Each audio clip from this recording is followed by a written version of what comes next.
Ömrümüzün səhərləri, axşamları çox. Çiçək-çiçək ulduzları, axşamları çox. Axşamlara işıq verən adamları çox. Bu axşamı sən gətirdin mənim ömrümə. Bara döndü budaqları əydi bu axşam.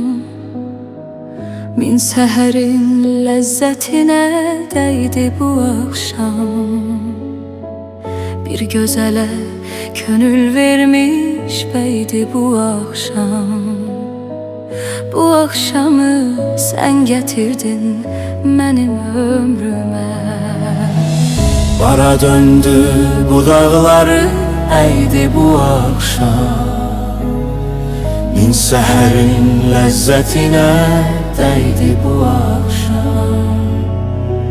Bir gözələ könül vermiş bəydi bu axşam. Bu axşamı sən gətirdin mənim ömrümə. Arı qonar çiçəklərin şəhdini əmər. Bahar adlı fəslə çatar muştuluq nəmər. Barmağında üzük oldum, belində kəmər. Bu axşamı sən gətirdin mənim ömrümə. Bara döndü budaqları əydi bu axşam.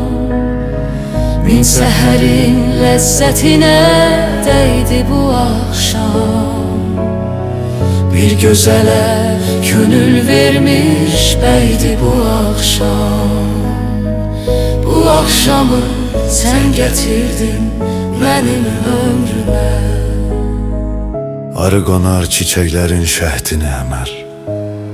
Bahar adlı fəslə çatarmuşduluq nəmər. Barmağında üzük oldum, belində kəmər.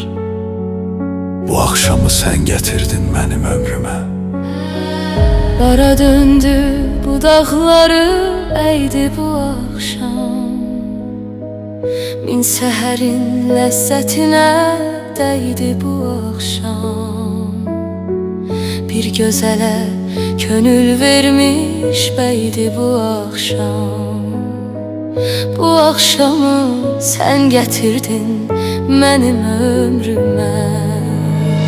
Bara döndü budaqları əydi bu axşam.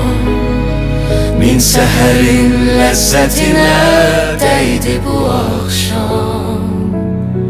Bir gözələ könül vermiş bəydi bu axşam. Bu axşamı sən gətirdin mənim ömrümə. Qara saçlar, qara tellər, qara hörüklər. Bir dəmirçi kürəsi tək qəlbi körüklər. Qəlbə hopar qana keçər cana yeriklər. Bu axşamı sən gətirdin mənim ömrümə. At oxunu qaşlarının yayı çox olsun. Səni verən yaradanın payı çox olsun. Belə-belə axşamlarının sayı çox olsun. Bu axşamı sən gətirdin mənim ömrümə. Bara döndü budaqları əydi bu axşam. Min səhərin ləzzətinə dəydi bu axşam. Bir gözələ könül vermiş bəydi bu axşam. Bu axşamı sən gətirdin mənim ömrümə.